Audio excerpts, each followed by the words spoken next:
Good afternoon, everyone. Thanks for tuning in to SBAM Small Business Briefing. I'm Sarah Miller, Vice President of Operations, and I am joined today by my colleague, Kelli Saunders. Kelli, welcome back to the show.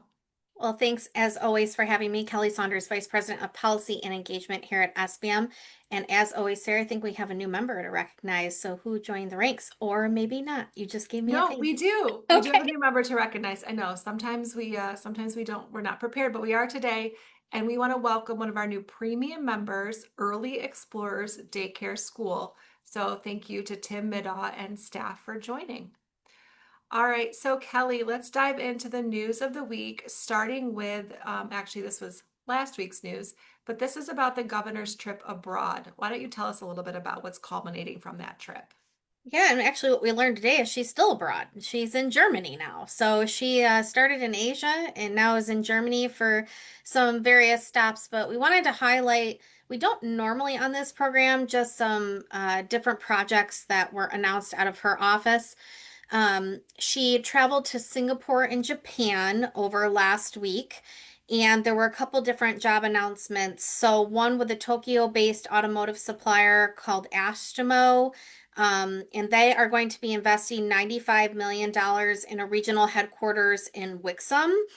And it's to support 200 jobs and also help retain 175 jobs. And so that was like one of the very first announcements that came out in regards to her trip. And then there was another one out of Automation, and that's actually connected to Hitachi. They are going to be starting their headquarters in Zeeland, which is obviously on the west side of the state. This is projected to create about 150 new jobs. And the announcement came after leaders of the company met with the governor and then obviously those respective CEOs. In addition to that, it's supposed to retain 350 existing jobs, and then the 150 that are in addition to that will be moved to that new headquartered building in Zeeland.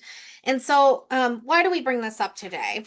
I bring it up today because there's been kind of a few announcements over the last couple months of headquarters actually moving out of Michigan.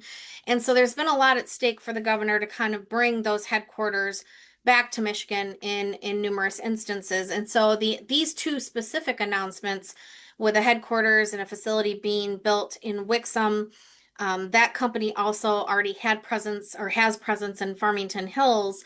And then the headquarters announcement in Zeeland shows that she is committed to still bringing certain HQs back here to Michigan and expanding footprints of already companies that are here. And these investment missions were kind of that entree into making those announcements. So it Brian had brought up before in a few other briefings that there were some, headquarters that were moving out, being bought out by other states.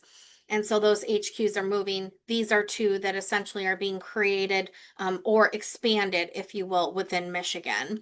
So just putting a notation on it that, she's still traveling abroad with different companies and CEOs. But that leads us into our next topic, which I'll let you tee up. Yes, yes. So there's a budget due, Kelli, and the clock is ticking. So the governor's out of the country. What's happening here in Lansing? Yeah, there's definitely a lot of frustration. Obviously, still to this day, reminder that a government shutdown is ticking.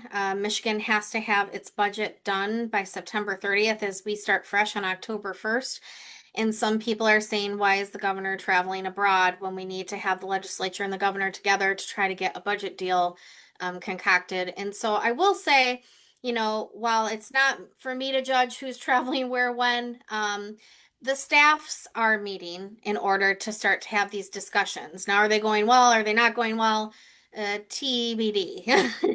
Every week in Lansing is different. But I will say, there's a lot of finger pointing right now. Last week, the House Republicans demanded that the Senate Democrats produce a road funding plan so they can start to have these discussions. The governor and the House Republicans have said that they will not entertain a budget until that road funding plan is put on the table. Senate Democrats don't seem very interested in doing that. What they want to do is work within the budget in order to find some road funding. They don't want to actually put their plan, like a road funding plan out. So it's a difference of like the vocabulary you use, right? And so there's just a lot of doing this right now, which is not helpful or productive. Um, but what we do anticipate in the coming weeks is that, the governor is going to have to step in and pull these two in a room to try and figure this out. But what I loved is there was something said over the weekend that said two things can be true at the same time. There's ample time to get a deal done, and time is quickly running out. And I think that that is exactly the headline for budget, this budget, is that plenty of time to get a deal done, but time is running out. And so, one of the major questions that's asked often, because we haven't had a budget shutdown in a really long time, which is good. The last time we had one was when Governor Granholm was leading the state. And so, what happens during a budget shutdown? And I don't want to say that Governor Whitmer will take the same track as Governor Granholm. Every year is different, and how you approach it is different. Your respective departments approach it in a way on what is essential versus non-essential. What does that look like for state employees? What does it look like for services? And so I thought maybe I'd outline a few cute things that Governor Granholm did in 2007 as examples. And I will say some of the things I'm going to say, when she put out a press release on what was going to happen, it was jarring. Some people said it was like one of the most, provocative statements that a governor can make in a government shutdown ever, because it was meant to kind of shock and awe. But the reality is that people aren't going to come to work if they're not getting paid, if you don't have money. And so it's not even necessarily the state doesn't have money, but you have to come to an agreement on where that money is going to be allocated. And if that money's not allocated, then it's going nowhere. So, for instance, Governor Granholm back in 2007 said all Department of Agriculture activities would cease, such as food safety inspections, animal disease monitoring, and gas pump inspections. And then all exports from Michigan to foreign countries would cease. For instance, state police posts would be closed to the public with a limited amount of troopers maintained for critical law enforcement services. And then specialized operations would be curtailed. Total or near total closure of operations at the Department of Civil Rights, Education, Environment, Labor, Natural Resources, State and Transportation, plus agencies like Lottery and the Michigan State Housing Development Authority. And then also, when she made this announcement back in 2007, it stated that on October 20th, the state aid payments to the K-12 schools would not go through if there was a shutdown or if it was lasted that long. It didn't last that long, so the state payments were made. But again, Governor Whitmer doesn't have to take the same path. You have to figure it out within your departments, and so it could be completely different. But we should make no mistake. Well, I think the governor and her team are optimistic that they're going to try and find a way, and I think that can be said of the Senate and the House too. You have to start contingency planning. And so departments are. Every single department is trying to figure out what they do in a government shutdown. And then on September 20th, 2007, the clerk of the House and then the Secretary of the Senate at that time informed legislators and staff that if a shutdown did ensue, no one in the legislative branch would get paid. So we have to think about that too. These legislators who are trying to, bargain and deal with each other, they're not getting paid even if the government shutdown happens, and they still have to come to work. It's their job to pass a budget. It's their number one job is to pass a budget. So, this is just all very interesting to kind of watch. And a couple weeks ago now, the House did try to pass a legitimate bill that said that you don't get paid if you don't get your job done. So I'm not sure that the House would balk at that. They'd say, well, yeah, job's not done, so nobody's getting paid. But in reality, if you're that legislator, do you want to not get paid? Nobody wants to do that. So I will say we're no further along. I know that that doesn't help anyone. There are definitely things in the budget that we would like restored that was passed out of the House that was not included. We are having active conversations with all the respective parties in order to get that reinstated. We care very deeply about the Going program. We care very deeply about the Center for Social Enterprise Development that was launched out of our foundation. The last budget that is starting to see amazing results that helps people get back to work. And then obviously the Small Business Support Hub grants that have been produced out of the MEDC budget.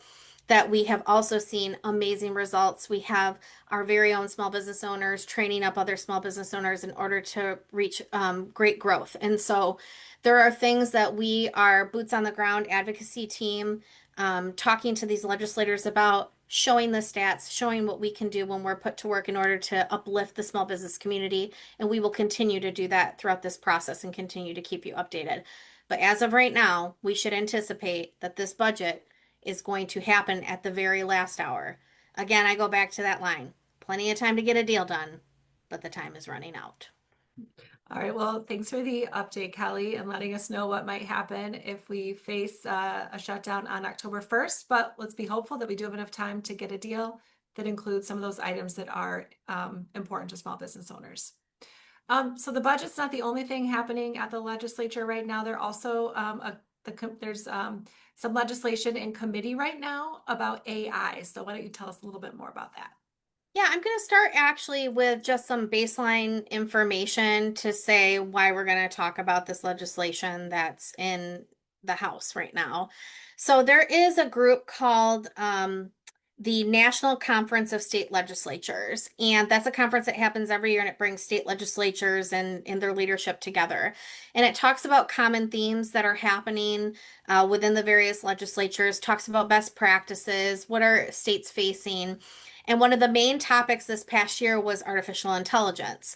And it had to do with how it's impacting state legislatures themselves. So there was a pretty robust conversation amongst states about how are you using this? How are you being safe about it? And I think why it's relevant is because we're having this conversation within our own small business community.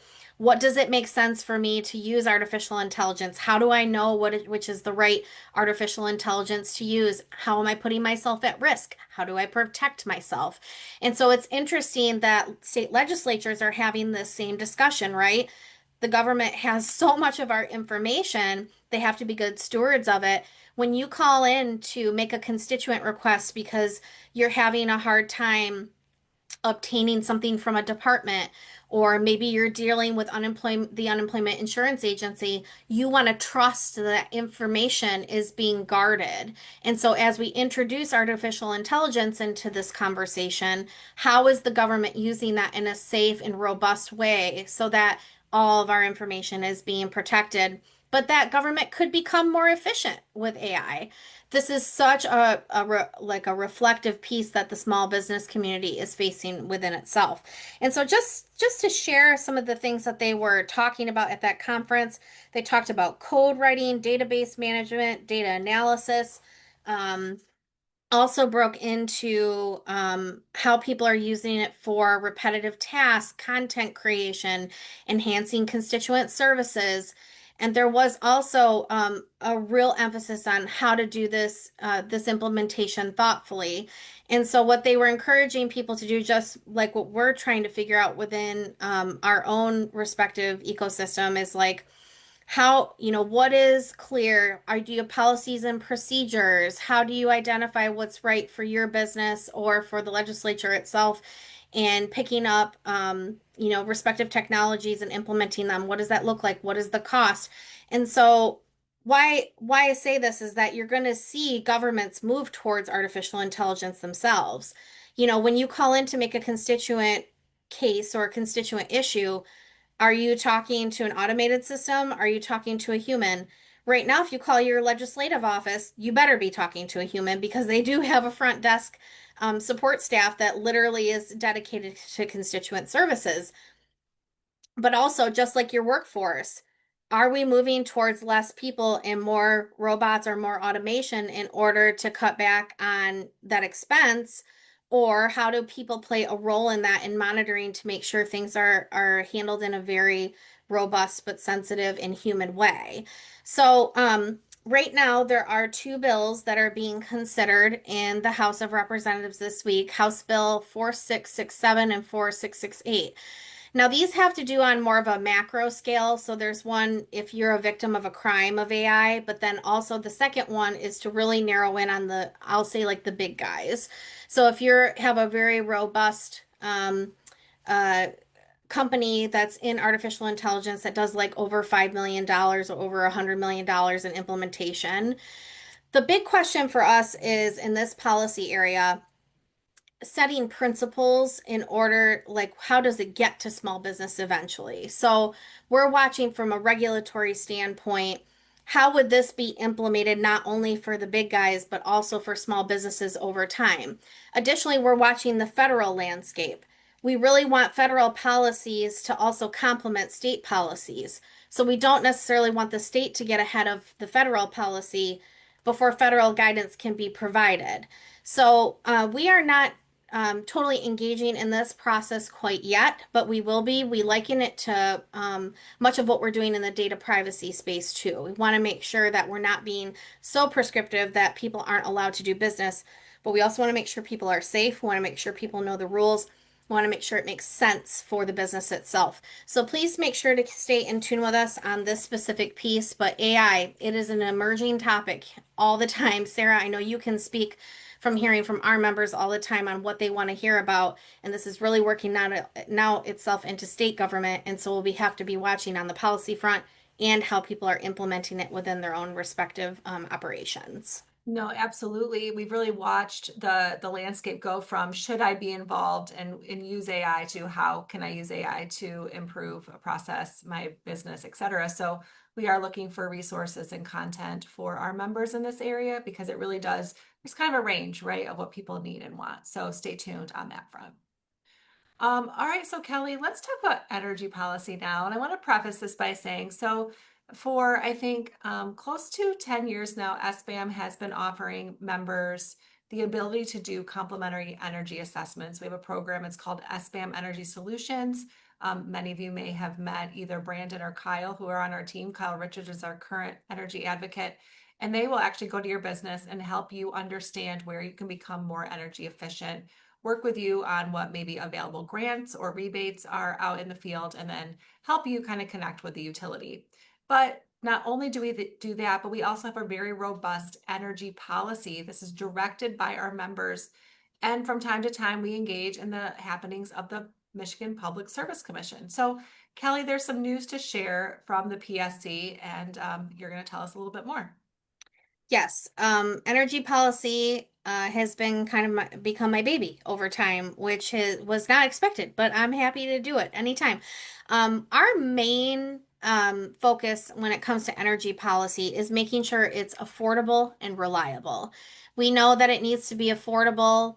That's like a no-brainer, but reliability is so important for our small business owners to know that that reliable grid is just happening in the background so that you can perform the duties of your business. And so, what we've shared with legislators and what we've shared with the Michigan Public Service Commission, with utilities across the board, is we need our energy to be affordable and reliable. And so, the Michigan Public Service Commission did release their report, and they do this every year as they benchmark themselves against the rest of the country when it comes to affordability and reliability. So we thought we'd share that today. It's not something that we always talk about, but it's really important to be knowledgeable about where we stand nationally and also what the Michigan Public Service Commission is doing to work with the utilities in order to advance us to be hopefully a top 10 state one day.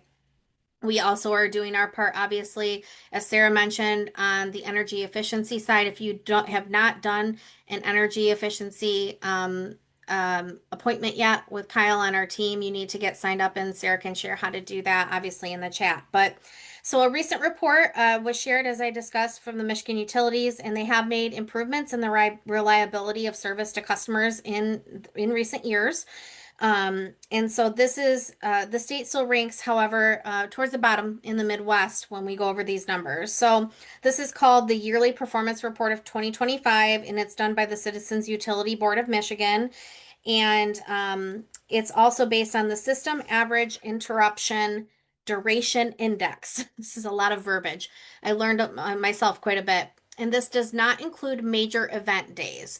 So Michigan utilities averaged 162.3 minutes in outage duration during 2023. This is obviously backdated because they have to wait for all the numbers to come in year after year. So the report's rankings go from 1 to 51 in numerous categories, with 1 being the most desirable and 51 being the worst.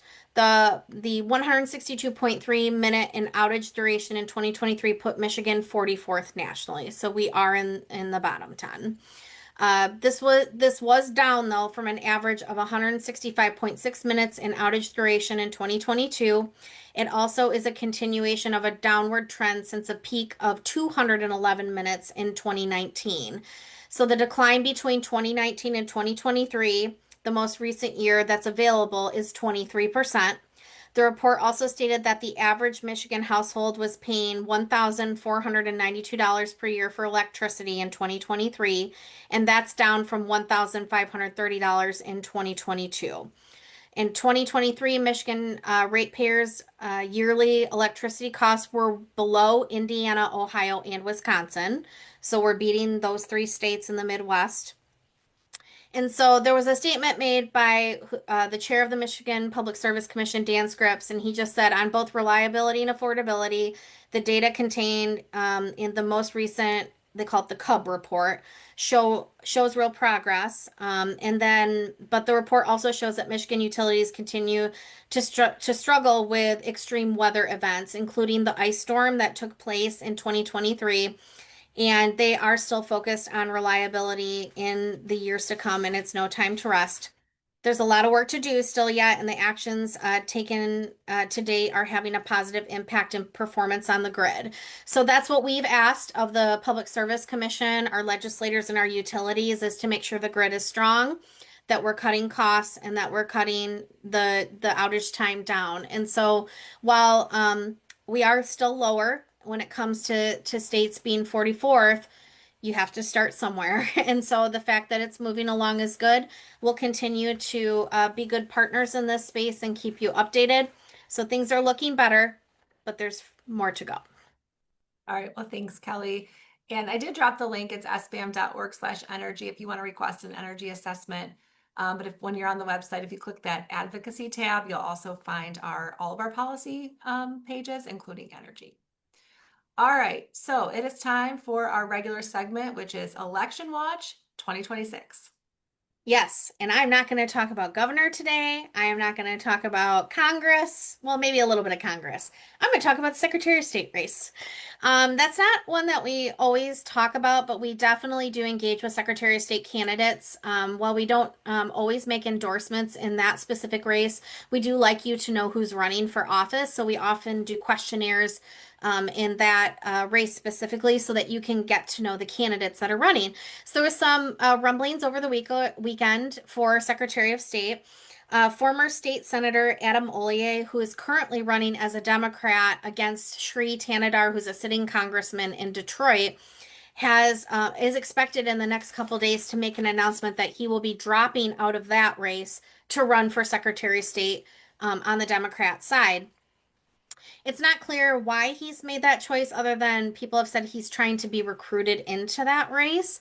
He did run against Congressman Tanadar the last election and actually ended up withdrawing before the race went through to its entirety because of some ballot signature collection issues. And so if he does decide to break from this race and run for Secretary of State, there are already candidates in that race. There's a Deputy Secretary of State for current Secretary of State Jocelyn Benson, and then Ingham County Clerk Barb Byram is also in the race.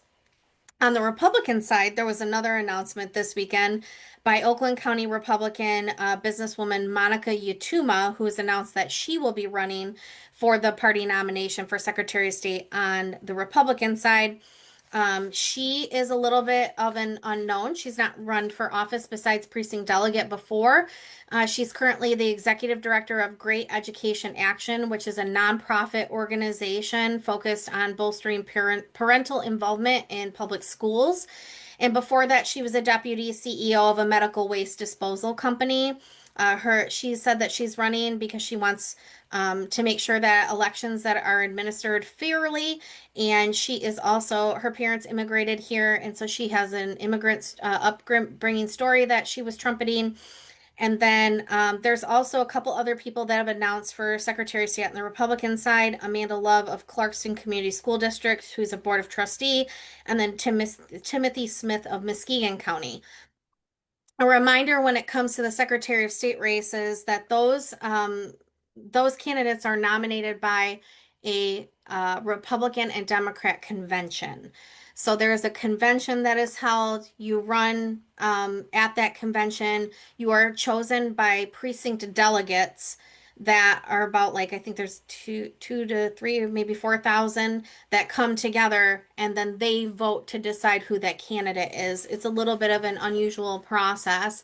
And so those folks that are seeking Secretary of State, Attorney General, and then the Lieutenant Governor is also chosen through those venues. These folks will run in that capacity in order to secure the nomination.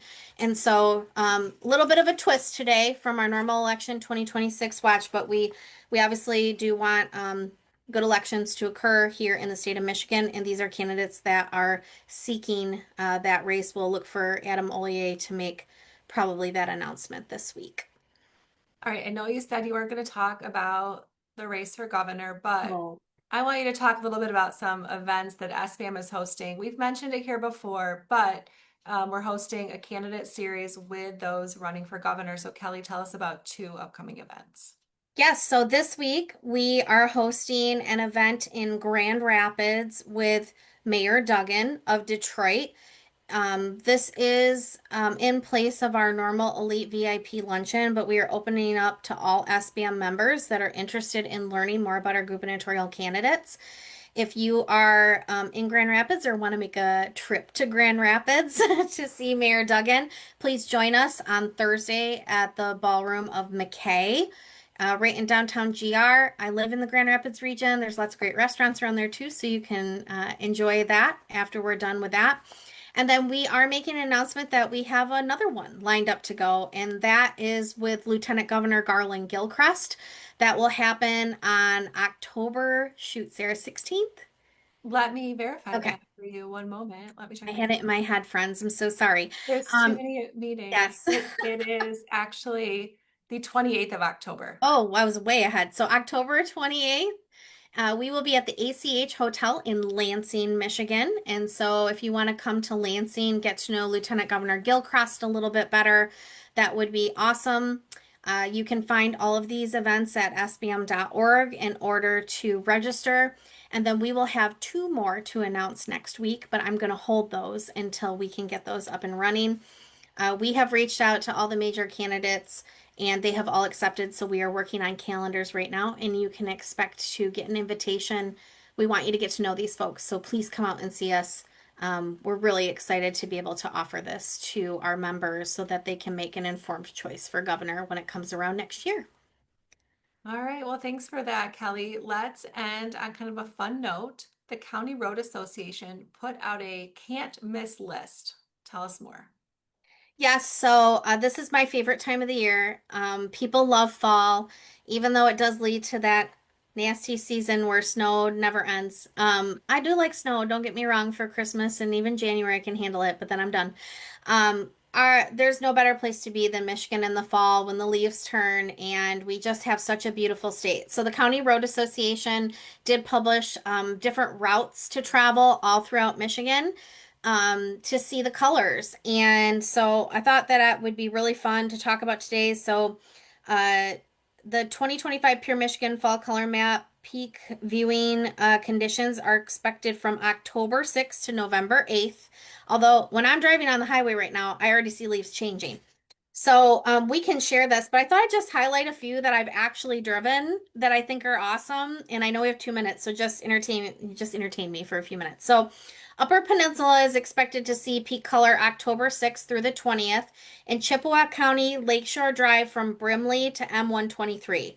So beautiful. In Houghton County, the Calumet Waterworks Road, also beautiful. Keweenaw County, Eagle Harbor Road, gorgeous.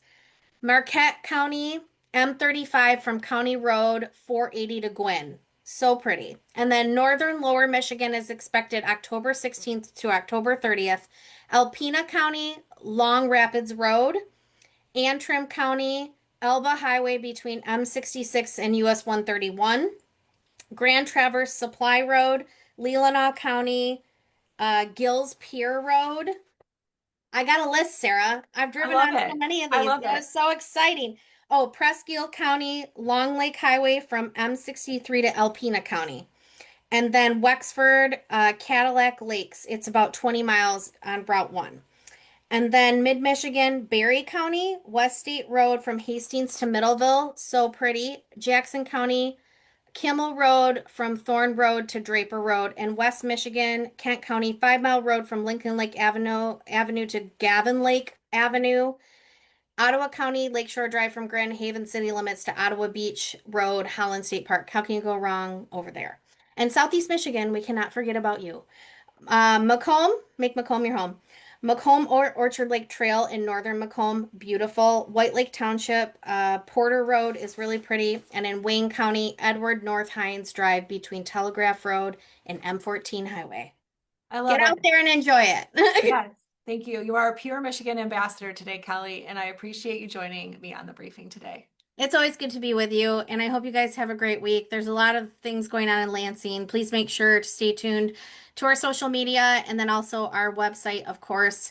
If you have questions, you can contact Jacob, Francesca, or myself, and we will help guide you. So thanks. Have a great week. Bye, everybody. See you next Monday.